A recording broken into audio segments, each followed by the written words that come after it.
Selanjutnya, posisi kontrol guru. Menurut Diane Goshen, terdapat 5 posisi kontrol seorang guru terhadap siswanya, yaitu yang pertama adalah penghukum, kedua pembuat orang merasa bersalah, kemudian teman, yang keempat monitor atau pemantau, yang kelima manajer. Kita akan membahas satu persatu dari posisi kontrol seorang guru terhadap siswanya. Yang pertama adalah penghukum. Penghukum ini seorang penghukum dapat menggunakan hukuman fisik yang maupun verbal ya. Guru yang menjalankan posisi penghukum ini biasanya akan berkata, patuhi aturan saya, atau awas nanti. Ya. Kemudian kamu selalu saja salah, seperti itu. Kemudian pembuat orang merasa bersalah. Yang kedua ini, pada posisi ini, biasanya guru akan bersuara lebih lembut, menggunakan keheningan yang membuat siswa menjadi tidak nyaman, bersalah atau rendah hati. Contoh kata-katanya itu biasanya dalam posisi ini misalkan begini. Jadi, Bapak sangat kecewa dengan kamu. Atau, berapa kali ibu harus memberitahu kamu ya? Itu. Kemudian yang ketiga, posisi teman. Nah, dalam posisi ini guru akan menyakiti murid. Tetapi akan selalu berusaha mengontrol siswanya melalui persuasi. Posisi ini dapat berdampak positif dan negatif juga.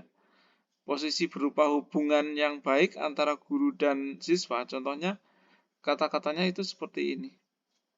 Ayo bantulah demi ibu ya. Ayo ingat tidak semua bantuan ibu selama ini misalkan. Kemudian hal negatif dari posisi teman adalah bila guru tidak dapat membantu. Maka siswa akan kecewa dan berkata, saya pikir Bapak adalah teman saya. Tuh. Atau ibu adalah teman saya. Murid ini tidak lagi mau berusaha lagi. Siswanya hanya mau bertindak untuk guru tertentu, tidak untuk guru lain. Dan siswa akan bergantung pada guru tersebut. Kemudian posisi monitor atau pemantau, posisi ini berdasarkan peraturan-peraturan dan konsekuensi dengan memisahkan hubungan pribadi, pertanyaan yang bisa diajukan biasanya peraturannya apa? Kemudian apa yang telah kamu lakukan? Ya. Kemudian yang kelima, posisi kontrol yang kelima itu adalah manajer. Nah, di posisi manajer ini merupakan posisi mentor, di mana guru berbuat bersama dengan murid, mengajak siswanya mempertanggungjawabkan perilakunya, mendukung siswa menemukan solusi atau permasalahannya sendiri. Murid ini nanti diajak untuk menganalisis kebutuhan dirinya dan kebutuhan orang lain. Yang terpenting adalah kolaborasi dengan siswa. Kata-kata seorang manajer itu biasanya contohnya seperti ini. Apa yang kita yakini, kemudian berdasarkan keyakinan kelas ya. Kemudian apa yang kamu yakini, ya. Kita yakini atau kamu yakini ya. Jika kamu meyakininya, apakah kamu bersedia memperbaikinya? Atau jika kamu memperbaikinya, hal ini menunjukkan apa tentang dirimu? Apa rencanamu untuk memperbaikinya? Ya, seorang manajer ini tidak untuk mengatur perilaku siswanya, tapi untuk membimbing murid agar dapat mengatur dirinya. Nah, tujuan dari 5 posisi kontrol guru terhadap siswa ini adalah mencapai posisi manajer, di mana pada posisi ini siswa dapat menjadi pribadi yang mandiri, ya, mandiri terus merdeka dan bertanggung jawab atas segala perilaku dan sikapnya, yang pada akhirnya dapat menciptakan lingkungan yang positif, aman, dan nyaman di lingkungan sekolahnya. Itu posisi kontrol guru ada 5. Nah, selanjutnya posisi kontrol restitusi.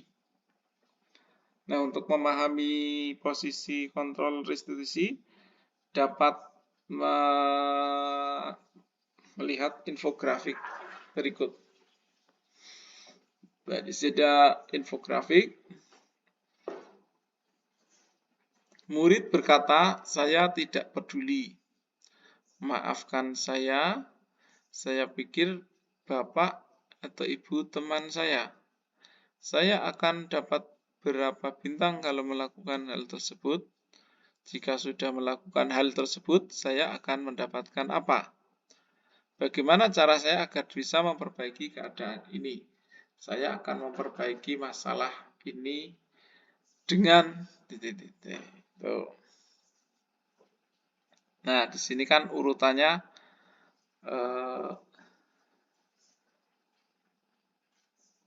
kelima posisi kontrol tadi ya. Jadi restitusi itu yang ada di belakang, paling belakang. Dampaknya pada murid ini biasanya yang pertama, saya tidak peduli ini. Ini dampaknya itu akan mengulangi kesalahan berulang kali. Perilaku ini menjadi agresif. Ya. Kemudian yang kedua, murid berkata, "Maafkan saya," ini rendah diri, merasa gagal dan tidak berharga. Kemudian yang saya pikir Bapak atau Ibu teman saya ini tergantung tidak mandiri dan tidak bisa memutuskan. Jadi tergantung pada sesuatu. Kemudian yang saya akan dapat berapa bintang kalau melakukan hal tersebut. Jika sudah melakukannya hal tersebut, saya akan mendapatkan apa? Ini misalkan murid berkata seperti ini, maka menitik beratkan pada dampak pada diri sendiri, mendapatkan hadiah atau mendapatkan hukuman. Nah, yang terakhir ini adalah mengevaluasi diri, bagaimana menjadi diri yang lebih baik. Ini posisi kontrol restitusi dari manajer. Ya. Kemudian kaitan dengan dunia berkualitas. Dalam hal saya tidak peduli, ini murid meletakkan guru di luar dunia berkualitas.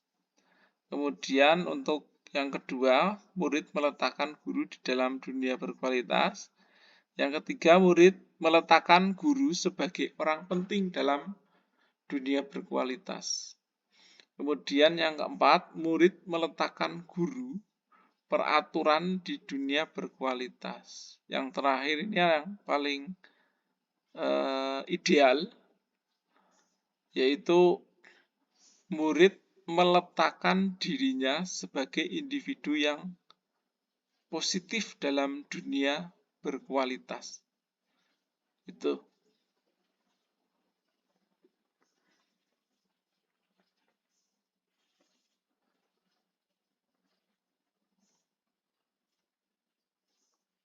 Nah, selanjutnya restitusi sebagai sebuah cara menanamkan disiplin positif pada siswa. Menurut Diane Gossen, restitusi merupakan proses menciptakan posisi bagi siswa untuk memperbaiki kesalahan mereka, sehingga mereka bisa kembali pada kelompoknya dengan karakter yang lebih kuat. Restitusi dapat membantu siswa menjadi lebih mempunyai tujuan, disiplin positif, dan memulihkan dirinya ketika berbuat kesalahan. Restitusi menguntungkan korban dan si pembuat salah. Nah, ini adalah win-win solution. Selanjutnya ada ciri-ciri restitusi.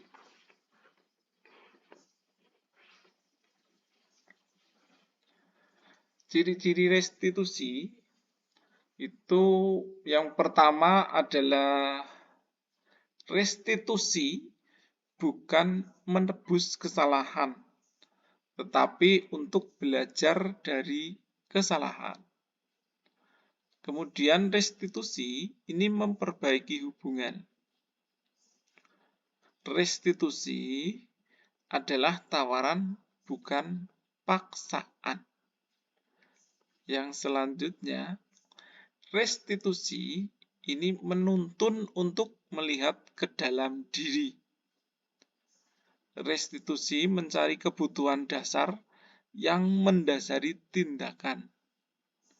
Selanjutnya, restitusi diri adalah cara yang terbaik. Restitusi fokus pada karakter, bukan tindakan. Restitusi menguatkan. Restitusi mengembalikan siswa yang berbuat salah pada kelompoknya. Nah, di sini ada segitiga restitusi, di mana alur daripada proses-proses restitusi kita bisa berpedoman pada segitiga restitusi berikut. Pada tahap yang pertama itu adalah menstabilkan identitas. Pada tahap ini, ya, ini setiap orang kita bisa memberikan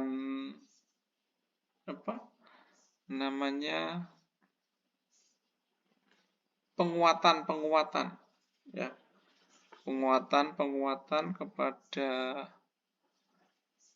si siswa dalam proses restitusi menggunakan segitiga restitusi. Pada tahap pertama di sini ada tiga tahap, ya. Ada 3 bagian. Yang pertama itu adalah menstabilkan identitas. Ya, di sisi menstabilkan identitas di sisi bawah ini. Sisi ini merupakan bagian dasar dari segitiga yang bertujuan untuk mengubah identitas anak dari yang gagal karena melakukan kesalahan menjadi orang yang sukses. Nah, contoh kalimat yang dapat digunakan kepada anak itu misalkan berbuat salah itu tidak apa-apa. Setiap orang pasti pernah melakukan kesalahan. Kemudian kamu bukan satu-satunya yang pernah melakukan ini. Atau tidak ada manusia yang sempurna. Atau mungkin kita bisa menyelesaikannya. Contoh yang lain misalkan, Bapak tidak tertarik untuk mencari siapa yang salah. Tapi Bapak mencari solusi dari permasalahan ini. Itu contoh yang sisi menstabilkan identitas, ya. Kemudian yang sisi sebelumnya, ketika anak fokus pada kesalahan, maka akan sulit untuk melakukan restitusi. Jadi kita stabilkan dulu. Hal ini karena anak biasanya kalau rasa bersalah itu sangat menguras energi ya. Kemudian merasa bersalah berarti identitas gagal. Kemudian rasa bersalah ini membuat kita terperangkap pada masa lalu yang yang sudah tidak bisa diubah lagi. Kemudian sisi yang kedua itu sisi yang sebelah kiri. Yang kiri ini yaitu sisi validasi tindakan yang salah. Pada sisi ini restitusi tidak menyarankan guru berbicara kepada siswa bahwa melanggar peraturan adalah sikap yang baik. Tetapi dalam restitusi harus memahami alasannya dan memahami bahwa orang itu pasti melakukan hal yang terbaik pada waktu tertentu. Nah, untuk itu perlu dilakukan validasi, ya, perlu dilakukan validasi terhadap kebutuhan dari siswa dengan menggunakan contoh kalimat berikut. Misalkan, kamu tentunya punya alasan mengapa melakukan itu. Atau, adakah cara yang lebih efektif untuk mendapatkan apa yang kamu butuhkan? Atau mungkin, padahal kamu bisa loh melakukan yang lebih buruk dari ini ya. Atau kamu pasti punya alasan mengapa melakukan hal itu, ya. Itu tadi ada ya. Misalkan ada lagi contohnya, misalkan kamu boleh mempertahankan sikap itu, tapi kamu harus menambahkan sikap baru. Itu. Nah, kita gali terus banyak. Nah, kemudian sisi yang terakhir yaitu sisi ketiga.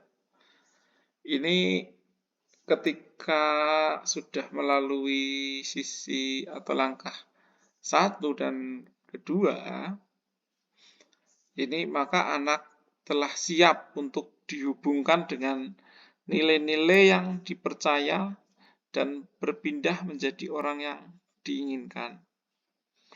Contoh pertanyaannya yang dapat digunakan yaitu keyakinan kelas apa yang telah kita sepakati. Atau mungkin kamu ingin menjadi orang yang seperti apa? Ya. Ada lagi mungkin apa nilai-nilai umum yang kita telah sepakati. Atau apa yang kita percaya sebagai kelas atau keluarga. Itu. Jadi anak ketika sudah siap untuk proses terakhir ini, maka anak akan menemukan solusinya sendiri untuk mendapatkan proses restitusi. Nah, proses restitusi ini tidak selalu langsung berhasil ya. Jadi kemungkinan anak itu mengulangi lagi dan sebagainya. Terus kita jangan terus menyerah. Jadi kita ulangi lagi dengan cara yang efektif, dengan cara yang lainnya. Ya kita tetap harus terus berusaha karena memang anak-anak ini berbeda-beda. Jadi kita harus mencari benar-benar menemukan apa yang mereka butuhkan itu. Ya. Kemudian yang selanjutnya, nah ini keterangan yang tadi ya. segitiga tersebut dibagi menjadi 3 sisi, yaitu sisi menstabilkan identitas, sisi validasi tindakan yang salah, dan yang ketiga sisi menaikkan keyakinan. Ya. Nah, terima kasih sudah bersedia menghadiri ruang virtual pada malam hari ini, sudah bersedia meluangkan waktunya, ya, dan mohon maaf sudah mengganggu istirahat, waktu istirahatnya sudah menyita waktu santainya. Sekali lagi saya ucapkan banyak terima kasih. Saya akhiri untuk sesi pertemuan pada ruang virtual ini. Banyak kesalahan tentunya dalam menyampaikan diseminasi tentang budaya positif. Oleh karena itu, saya pribadi mohon maaf yang setulus-tulusnya. Semoga amal ibadah dari Bapak Ibu mendapatkan balasan dari Allah Subhanahu wa Ta'ala yang lebih baik, lebih banyak, dan barokah tentunya. Nah, demikian. Sekali lagi mohon maaf yang setulus-tulusnya. Ya, akhiri wabillahi taufiq wal hidayah. Wassalamualaikum warahmatullahi wabarakatuh.